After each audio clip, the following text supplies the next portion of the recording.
Welcome back, and welcome to my second Easter season special. Today I want to dive into an event in World War I that is truly amazing, quite spectacular really, and one that I am 99% sure that you have never even heard of.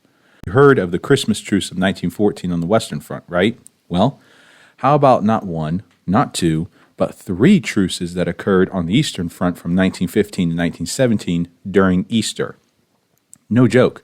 Fraternizations between enemies on the Eastern Front on one of the holiest days for Catholics and Eastern Orthodox believers for 3 consecutive years. These are the Easter Truces of 1915, 1916, and 1917. Before jumping into these truces, though I will not dwell long on this considering that there is so much information concerning the lead up to World War I, let's back up and give some background information about how the Eastern Front during the First World War came to be. Since out of the two most famous fronts in the Great War, namely the Western and Eastern Fronts, the Eastern Front is less known by the majority of the general public. With that, let's dive in. After the assassination of Archduke Franz Ferdinand, the heir to the Austrian-Hungarian imperial throne, and his wife Sophie on June 28, 1914, the Austrian-Hungarian government formally gave the Kingdom of Serbia their ultimatum on July 23rd, which in summary demanded that Serbia punish anyone associated with the assassination of the Austrian heir apparent and to denounce all and any separatist or nationalist messaging coming from Serbian nationalists who desired to set free every Serbian in Eastern Europe, including those in Austrian-Hungarian territory like Bosnia, and create a quote-unquote Greater Serbia. If Serbia did not accept the ultimatum, the Austrian-Hungarian Empire would go to war with Serbia. And the Serbian government, after calling up their armed forces, at first accepted the demands, considering that they did not have the total assurance that their ally, the Russian Empire, would back them, until the Russian government issued their period preparatory to mobilization on July 25th. And because of this, Serbia refused the ultimatum, and Austria-Hungary declared war on Serbia on July 28th.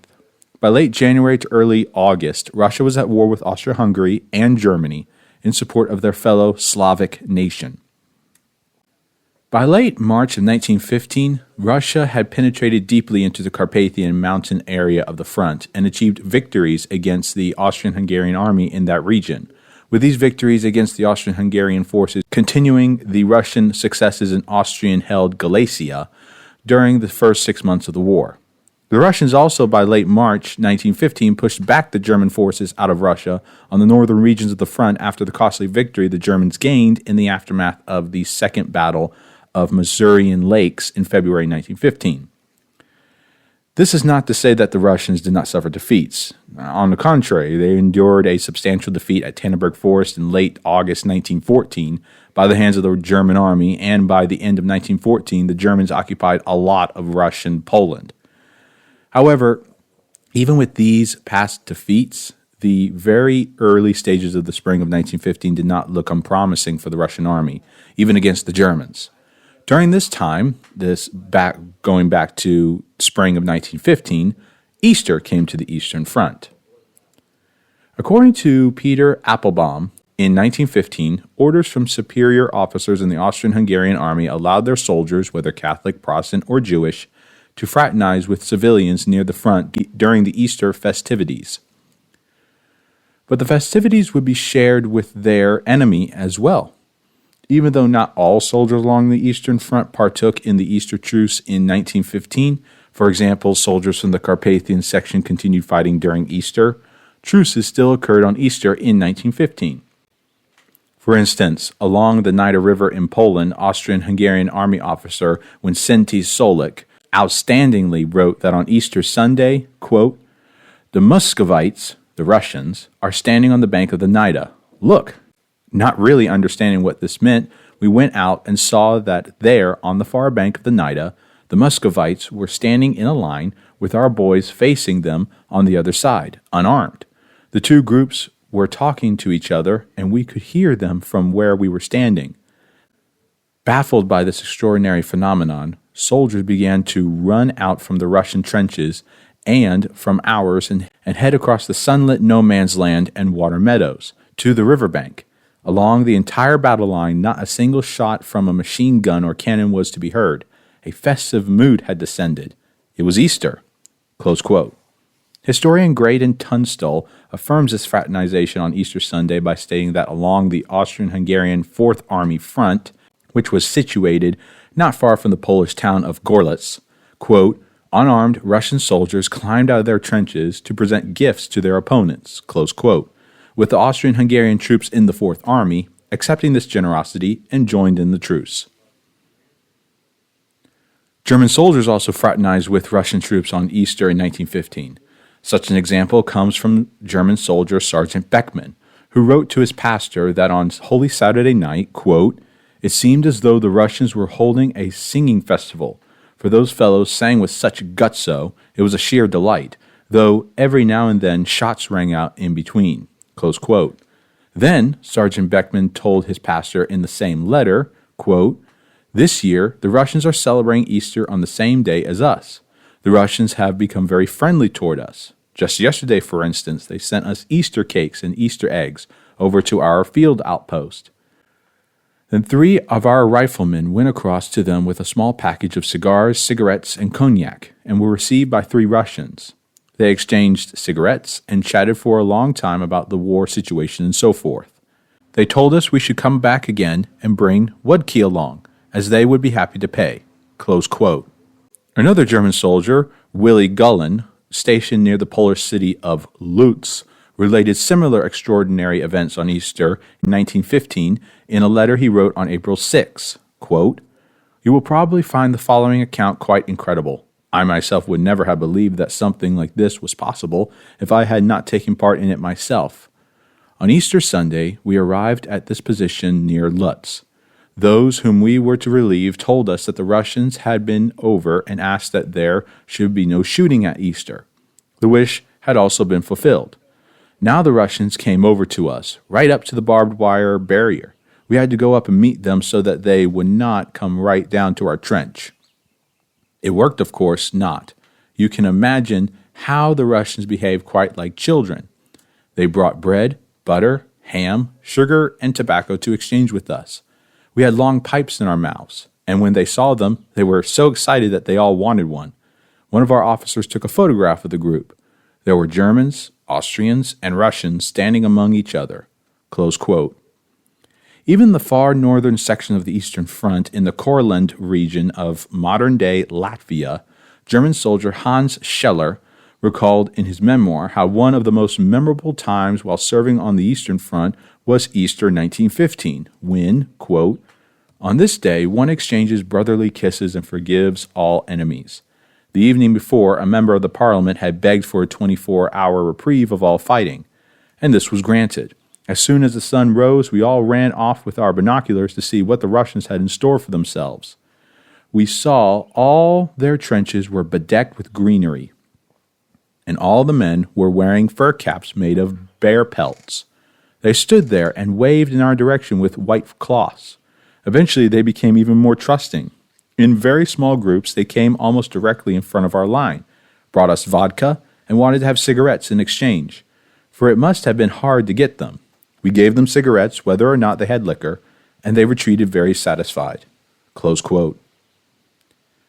After the truce, a lot of fighting continued between the Russians and their Western enemies in 1915, with the tables turning against the Russians by the fact that their push into the Carpathian section of the front came to a halt by April 10th, and the Germans, with Austrian-Hungarian support, mounted successful offenses in May that eventually resulted in the Russians beginning the Great Retreat of 1915 that lasted till August of that year.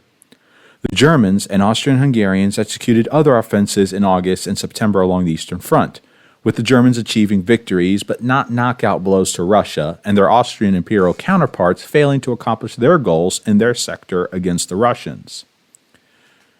Jumping ahead to the next truce, from late 1915 to early 1916, the Russians were able to, quote-unquote, breathe a bit from their defeats and enormous retreat, with the Russians losing around 300 miles of their territory.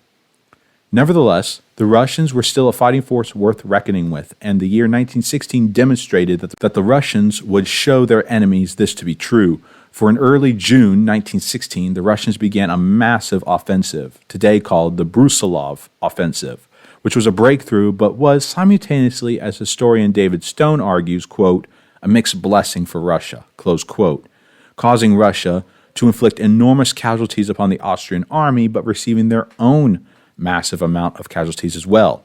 Around 1.5 million Russian soldiers were killed, wounded, or captured. And for Russia to sustain food shortages because of the requisition of horses for the front, which could not be used to work on Russian farms during the spring and summer. But before the Brusilov offensive, during late April 1916, there was a gentle peace before the enormous storm that settled over parts of the Eastern Front during Easter of that year. According to historian Ignác Ramisk, fraternizations between the Russian, German, and Austrian-Hungarian troops started at irregular intervals in 1914-1915, with the Easter Truce in 1915 as a perfect example. But such interactions between enemies became more on a regular basis in 1916, especially with the Easter Truce of that year. Ramisk asserts that along, quote, most of the sections of the front, close quote, soldiers on both sides observed Easter festivities together, and eyewitness accounts attest to such cases. Very similar to how soldiers of both sides behaved during the Christmas Truce of 1914 on the Western Front, Germans, Austrian-Hungarians, and Russians, as Ramisk points out, exchanged drinks and food, took pictures together, and told each other how they wished the conclusion of the war was imminent. Historian Gabriel Zubkin affirms this by stating that troops from both armies congregated in no man's land and gave presents to one another and exchanged embraces that lasted throughout the day and only ended in the evening. These activities are verified by the accounts left behind by soldiers who participated in it. One such soldier was Surgeon Lieutenant Colonel Bernhard Bardak of the 4th Bosnian-Herzegovinian Infantry Regiment of the Austrian-Hungarian Army, who wrote the following, which took place in his section of the front, which was along the Galicia section of the front in modern northwestern Ukraine. Quote, 23rd April, Easter Sunday, beautiful weather, field mass at 8 a.m. in the lovely chapel built by the Uhlans. Division Chaplain Nezgoda gives an impressive sermon. Then on to Shrivanka with the Uhlans, where the table is richly set with all kinds of good food. The entire company joins us at Shrivanka, followed by a festive lunch. There is a sort of fraternity at the front. Friend and foe exchanged Shrivanka through the barbed wire. Close quote. Fellow Austrian-Hungarian army officer and physician Friedrich Kohn, who also served along the Galician section of the front, noted how the Easter Truce took place in his area, recalling, quote, then suddenly on Easter Sunday, about 5 o'clock in the morning, about 20 Russians came out of their trenches, waving white flags, carrying no weapons, but baskets and bottles. One of them came quite near, and one of our soldiers went out to meet him and asked what he wanted. He asked whether we would not agree to stop the war for a day or two and, in view of Easter, meet between the lines and have a meal together. We told him that first we would have to ask the military authorities whether such a meeting would be possible. The divisional commander refused permission. Nevertheless, at 12 noon, the Russians came out of their trenches and brought with them their military band, who came playing at full strength, and they brought baskets of food and bottles of wine and vodka, and we came out too and had a meal with them. We also had food and wine to offer. During the meeting, both sides seemed to be embarrassed, but both sides were polite to each other and consumed the food and drinks we offered to each other. After a few hours, we all went quietly back to our trenches. Close quote. A reason why the Austrian-Hungarian soldiers were able to easily fraternize with the Russians during Easter is presented by Ignác Ramisk, who claims that the Austrian-Hungarian troops, quote, felt no hatred toward the enemy they faced. They considered the Russians and Italians to be just as human as themselves, close quote. In the northern part of the front, Danish-German soldier Christian Bredebrow, whose battalion occupied the front near the city of Vilnius in modern-day Lithuania, recollected the following about Easter in 1916. Quote, just before Easter, in broad daylight, some Russians emerged from the trench with a white flag and waved over at us. One of our company, a Thuringer, immediately followed the call and went down to the river to meet the Russians. The language, however, hindered a conversation. The Thuringian was then sent for another German in the neighboring company, who he knew could speak Russian. Then several Germans went down to the river, including me. The two parties here agreed to first have the 3 dead Germans brought across the river. The Russians went to the corpse, crossed themselves according to their custom, and then carried them one by one in a tent cloth along a small bridge a little further up the river over to us, without, however, getting down into our trenches. We arranged for transportation to the cemetery behind the front. The officers were initially unaware of our venture. That was one thing. But then we agreed to keep the Easter peace, first in the German and then in the Russian Easter a week later. Every day, Germans and Russians met by the river and exchanged gifts. The Russians came with bread. We gave cigarettes. No shot was fired. The officers were not satisfied but could not line up and did not intervene either. The non-commissioned officers agreed.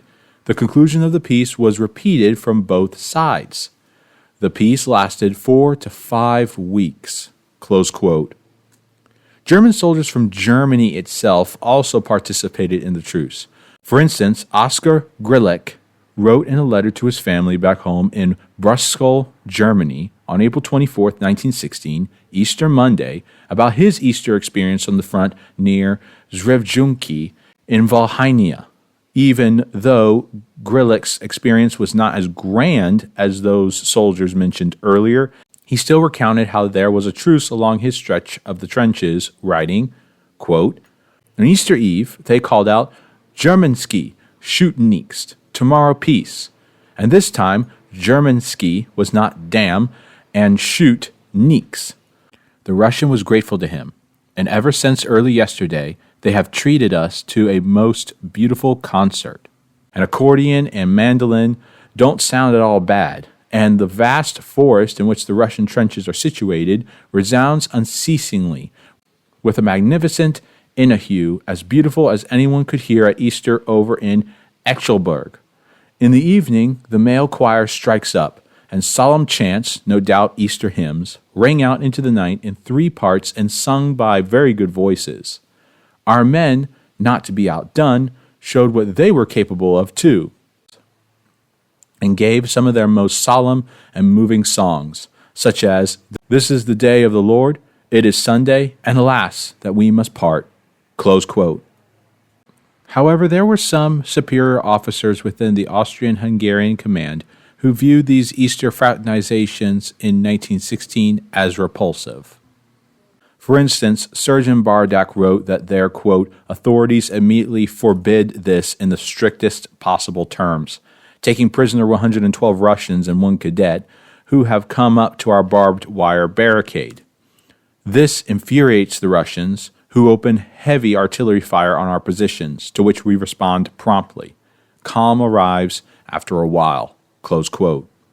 Zubkin asserts that some high-ranking Austrian-Hungarian officers informed their troops to return to their trenches or they would order their artillery to fire upon them, with certain Magyar troops, quote, "capturing Russians who had come to exchange troops and killed 2 of them." Close quote. On the other hand, though Ramsix notes that at first the Austrian-Hungarian High Command tried to stop fraternizations with some court-martials taking place, quote, "only a few cases were brought as frontline officers tended to turn a blind eye to the fraternization of the conscripts and even joined in occasionally." Close quote. Not all stoppages of the truce were caused by officers. For example, Danish-German soldier Bredebrow related how the truce came to an end in his sector by stating, quote, "It so happened that a German in a neighboring regiment shot a Russian, and then the peace was over. We were soon replaced and moved a 20-kilometer further north." Close quote. Nevertheless, for some, the truce would end not with either side flaring animosities toward one another, but in a form of friendship. An example can be found in Surgeon Cohn's account, who recollected that during the truce with the Russians, quote, "I talked with a colonel who spoke perfect German, and he told me that he had lived for several years in Vienna. When I asked him why he was always firing shrapnel at my first aid post, he told me he knew exactly where it was. He promised me to leave me alone, and he would send a rocket if he had to leave. For the next 14 days, I was left unmolested. Then he sent me a rocket, telling me that his unit was leaving." Close quote. The truce came to an end, and the Brusilov offensive, mentioned earlier, eventually occurred. Let's now fast forward again to get to the last truce.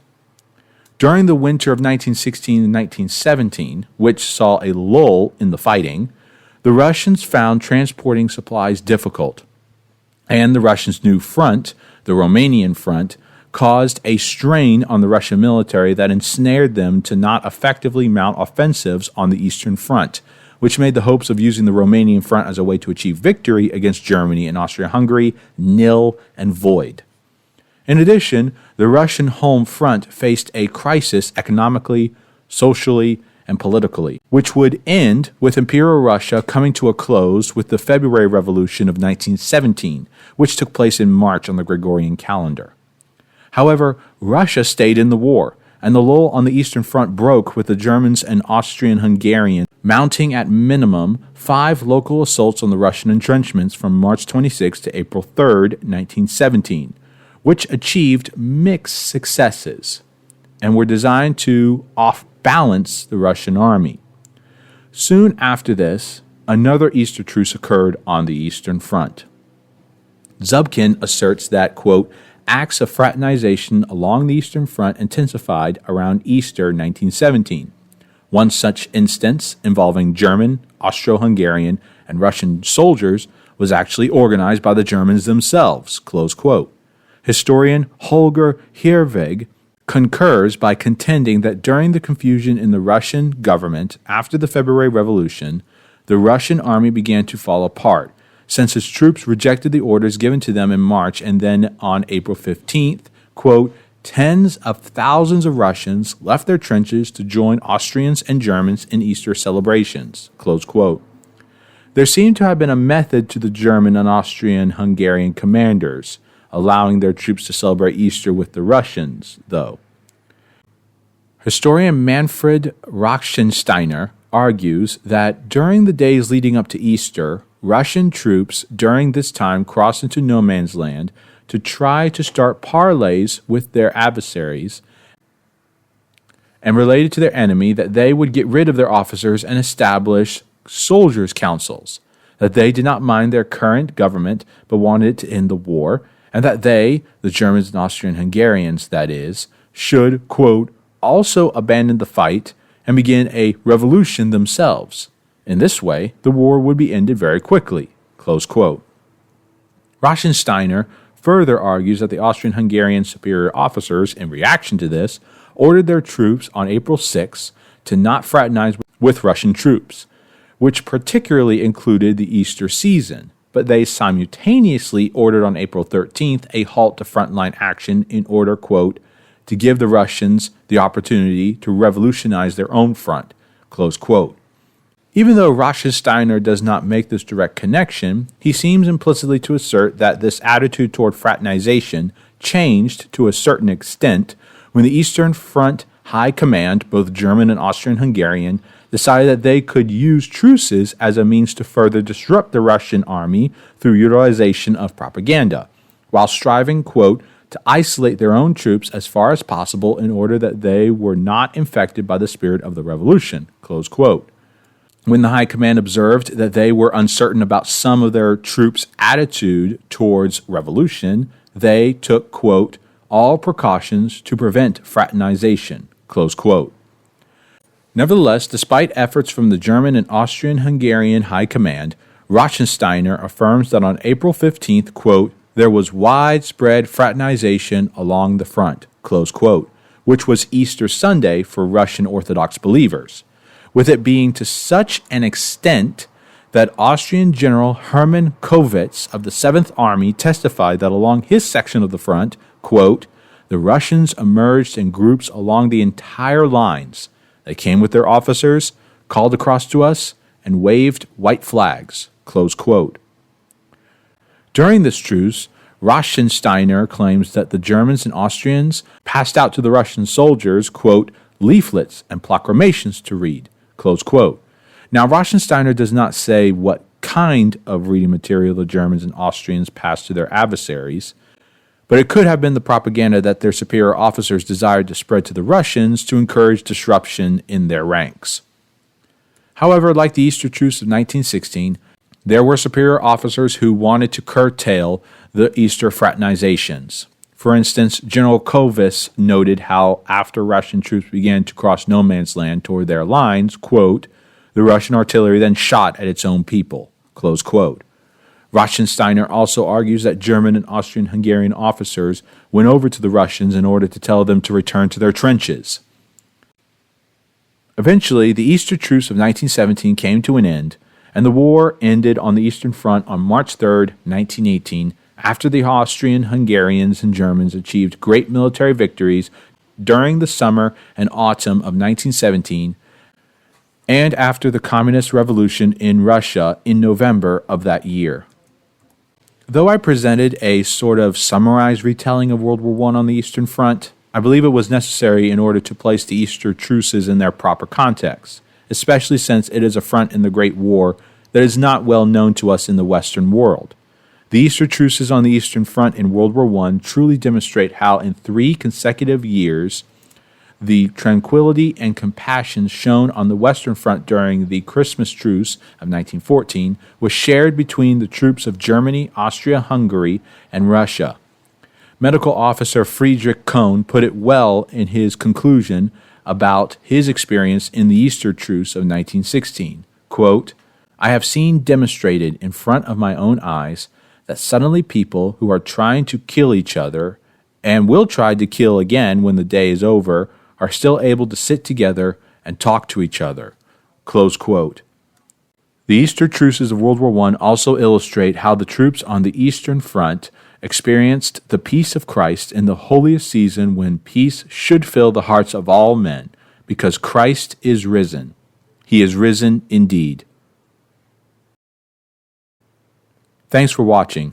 As an announcement, I will be making longer videos on a regular basis from now on, so stay tuned for much more in-depth content coming your way soon. If you like what you saw and want to watch more content like this and what I've been putting out in my shorts and long videos, click that like button, subscribe, and hit that notification bell. Thank you again, and God bless y'all. Saint Bede the Venerable, pray for us. Ave Mater Benedicta.